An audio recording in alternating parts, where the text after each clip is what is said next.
All right, fifth grade, this is your review on comparing and ordering numbers. So remember what I said, that the alligator eats the bigger number, so his mouth is open towards the bigger number. This one is the less than symbol, and this one right here is the greater than symbol. And all you really need to do when you're ordering numbers is start at the left, and it says it right here. You start at the left and then move your way to the right. Remember, you can take a piece of paper and cover up the numbers if you'd like, and then move your way forward. That way you don't get confused. So if you see here that the two first numbers, I have an 8 and an 8, both of them are the same, so I move on. A 5 and a 5, both of them are the same, so I move on. A 3 and a 3, both of them are the same, so I keep going. And then a 2 and a 9, they're different, I need to stop. Which one's bigger? The 9. So this number right here is bigger than the top number. So I would write it, this being bigger than the second number. Okay?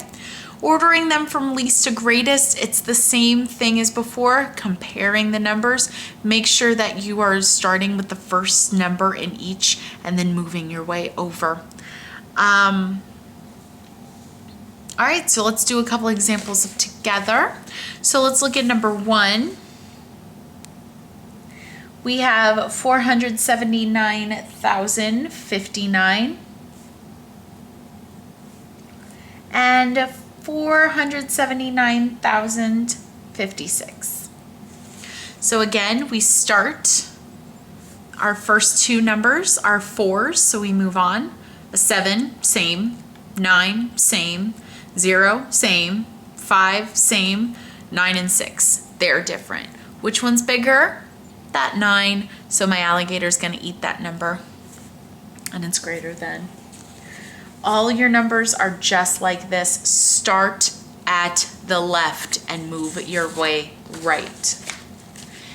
In this section right here, make sure you read directions carefully. It asks you to do at least to greatest, which means smallest to biggest.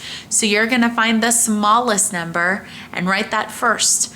Then cross it off. Then what's the next smallest number? Cross that off. Then what's next smallest? Then cross that off, and then your biggest is your last one. Again, read the directions carefully. The next one is greatest to least. So you're looking for the biggest number first, and then so on and so forth. When you are ordering decimals, it's the exact same thing, but do be careful that if I do have a 0 here, remember that 6.2 is equal to 6.20. So if you have something that has a 0 at the end of it, but it is the same number as before, it's equal to. Okay? An example is 13. I have 10.8 and 10.80. Well, if I were to add a 0 to this number, wouldn't it be exactly the same? It is. So that would be an equal sign. But again, the decimals work exactly like your whole numbers. Start at the left and work your way right. But just be careful because of the zeros. Remember, you can add zeros to your numbers to make them the same. All right, I hope this helps you on your homework. Good luck.